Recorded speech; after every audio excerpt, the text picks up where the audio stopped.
Welcome to Wairika Institute for the Arts.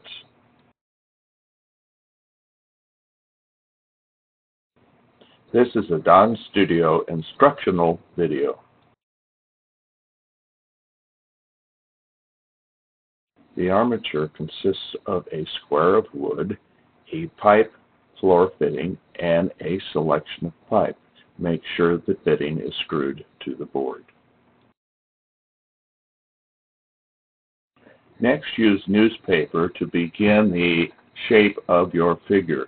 The head is done first with a clump of paper squeezed moderately tight and then wrapped in tape and taped to the top of the post.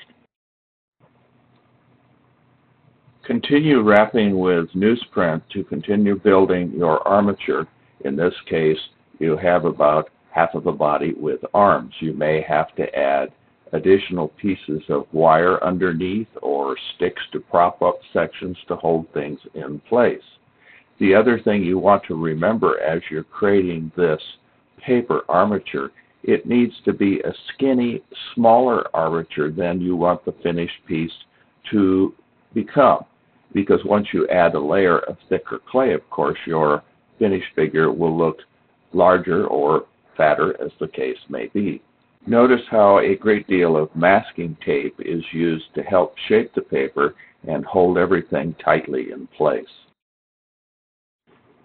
Now the armature is wrapped with a plastic bag and tightly taped to hold the plastic firm to the armature. This is to prevent the paper from drying out your clay work.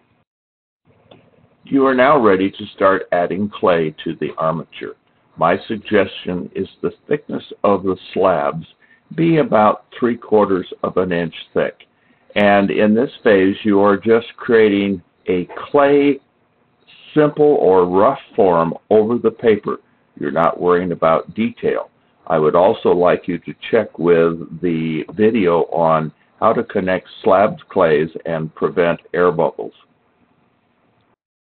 In these shots, you'll notice how the clay is slowly worked up the figure in layer after layer, making sure that each new slab is blended completely with the preceding slab. The student example in the very back of this slide shows how the simple clay armature should appear in the end.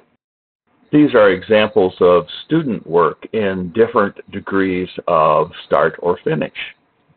Once the basic armature is finished, you're ready to really start modeling and creating your character. The thing that you need to realize is you can add as much clay as you want to get very thick clay, or that you can carve off sections. So it's really an additive and subtractive process with the clay as you're creating more detail and getting a particular look of your character. Don't worry about the thickness of clay. We will deal with that in a later video.